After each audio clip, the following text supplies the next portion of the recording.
Hey guys, welcome to the Liberal Hive Mind, a channel solely focused on exposing the abundant hypocrisy of the left. And here's the meme of the day, brought to you by 5mind.com. We'll talk about a frickin' bombshell, folks. The biggest string of Antifa terror convictions in history just happened. For years, Democrat politicians, the left, and their media lapdogs, they've told us that Antifa is a myth, it's not real, it's a decentralized, grassroots cultural movement. It's not an organized group engaging in street-level anarchy and political acts of terror. No, it was just an idea, culture of anti-fascism. Just concerned citizens exercising their First Amendment rights who happened to all show up on the same day wearing the same thing with the same outfits and the same gear and the same signs with weapons and IEDs ready to engage in violence. Well, I think that whole notion goes out the window today. The federal government just dropped the frickin' hammer. 8 members of a North Texas Antifa cell have now been sentenced to a combined 450 years in prison for carrying out a planned terrorist attack on an ICE detention facility. I'm sure you guys remember we covered this, the failed ambush at a North Texas ICE facility back in 2025, I believe, if I'm not mistaken. Well, this is probably the first time in American history that Antifa is actually being treated like the terrorist organization that it is. The left has spent the last years gaslighting everyone, pretending that these black bloc cowards, these purple-haired dysgenic freaks were just harmless activists. But here's the proof that these are organized groups engaging in organized terror attacks. Once again, the left's terrorism problem is showing. Let me show you guys what's going on. We got some stuff to get into, so let's roll the tape. All right, folks, so let's start off with the backstory here for those of you guys who either need a refresher or didn't know much about this case. Basically, here's what happened. Ambush on officers near a North Texas immigration detention center.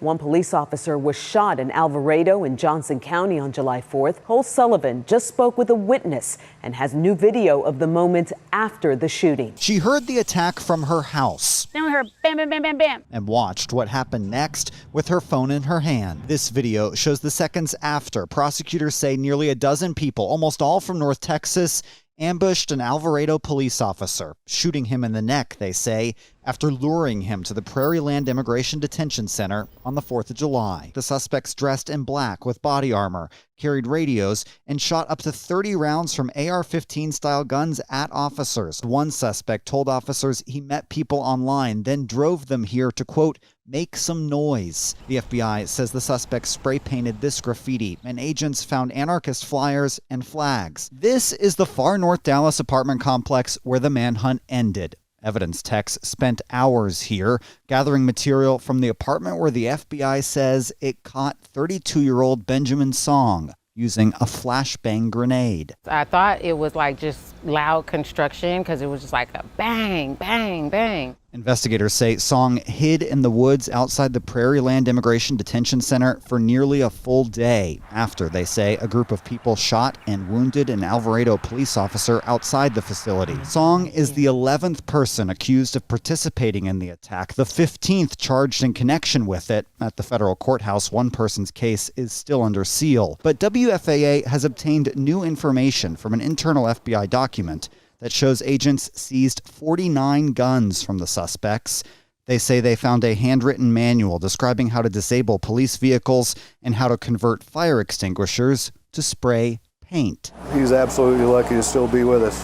The Alvarado police chief says his officer is recovering, and last week told me how he'd feel when the final suspect is caught. Probably one of the most blatant acts of recent political terror. And out comes the justice as 8 members of this North Texas Antifa cell were just sentenced to a combined 450 years. Look at the sentences here on screen. Benjamin Hannell Song, who was convicted of attempted murder of a law enforcement officer, was sentenced to 100 years in prison, with the rest receiving anywhere from 30 years to 70 years. And what's kind of ironic in this situation is that they attempted to use, let's call it the CNN defense. No, this wasn't a planned terror Antifa attack. It wasn't an ambush. No, of course not. It was just a peaceful protest that went astray. What an absolute frickin' farce that is. Obviously, the jury didn't buy it, and very clearly the facts point to something entirely different. Basically, these guys rolled up. You can see the graphic here released by the Justice Department. They started lobbing explosives, I guess fireworks, causing a distraction. They were slashing tires, writing graffiti on the facility, "F you pigs," as you see depicted over here. They came in, used explosives and fireworks to lure officers out of the building, and then as the ICE agents exited the facility, they started opening fire. One Alvarado police officer was shot in the neck during the attack. Obviously, that shows coordination and clear intent to murder. Not to mention, there's text messages like this that show premeditation. They were basically casing the joint, identifying certain officers who had been there, having discussions about the mechanics of the gate. One individual writing, the gate takes approximately 15 seconds to open/close. It also stayed open for 20 seconds-ish, but that may be just the default setting. They're timing how long it takes for the gate to open, then saying that it stays open for 20 seconds and then another 15 seconds to close. Clear evidence of premeditation, and then again kind of eating away at this whole argument that, well, they were there just for demonstration purposes. It's kind of hard to make that argument when they were actively training together in tactical and combat style. That was proven in court. The leader, Benjamin Song, also was personally recruiting people at gun ranges and running combat training sessions. This was their ringleader who was distributing firearms as well to other members who were joining the group. Several of these individuals were part of the Socialist Rifle Association and regularly participated together in gun range outings. The night before the attack, they even held a, quote, gear check, conducting reconnaissance on the ICE facility and showed up with tactical gear, body armor, and military-grade first aid kits designed to treat gunshot wounds. Again, very clearly showing a level of preparation and organization beyond,